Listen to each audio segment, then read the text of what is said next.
정년을 보장하는 대신 임금을 깎는 임금 피크제. 그런데 나이만 기준으로 임금을 깎는 건 무효라는 대법원 판결이 나온 뒤 노동 현장에 혼란이 일고 있습니다. 김정아 기자가 판결의 의미를 짚어봤습니다. 임금 피크제 논란 어디서부터 시작됐을까? 9년 전으로 돌아가 보겠습니다. 2013년 국회에서 정년을 60세로 연장하는 법안이 통과됩니다.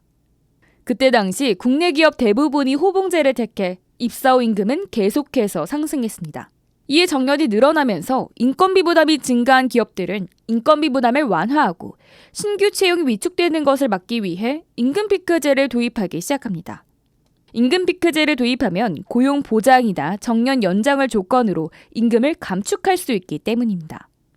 2019년 기준 300인 이상 사업체에선 절반 이상이, 100인 이상 사업체에선 절반 가까이 임금 피크제를 도입했을 정도입니다.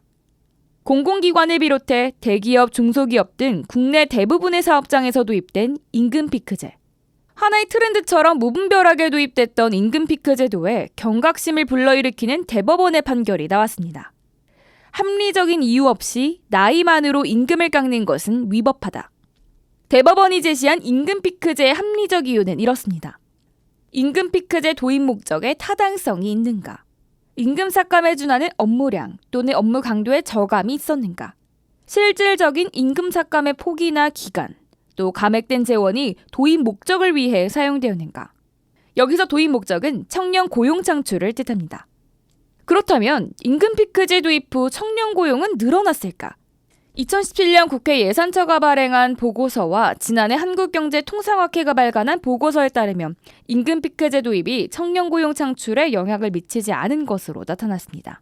결과적으로 단기적이든 장기적이든 청년 고용은 늘어나지 않았고 고령층 노동자의 임금만 삭감한 셈입니다. 그렇다고 임금 피크제를 도입한 모든 사업장이 법을 어긴 건 아닙니다. 임금 피크제 유형은 정년 유지형과 정년 연장형으로 나뉘는데 이번 판결의 경우는 정년 유지형에 해당하는 사례입니다. 이번 사례는 연령을 이유로 한 차별을 금지하고 있는 구고령자고용법 제4조의 4, 제1항 강행 규정에 해당하다고 판단해 위법하다는 판결을 내렸던 겁니다. 그래서 임금 피크제를 도입한 모든 사업장에 일반화할 수는 없습니다. 하지만 이번 판결은 임금 피크제 효력에 관한 판단 기준을 최초로 제시한 판결이라는 점에서 의미가 있습니다.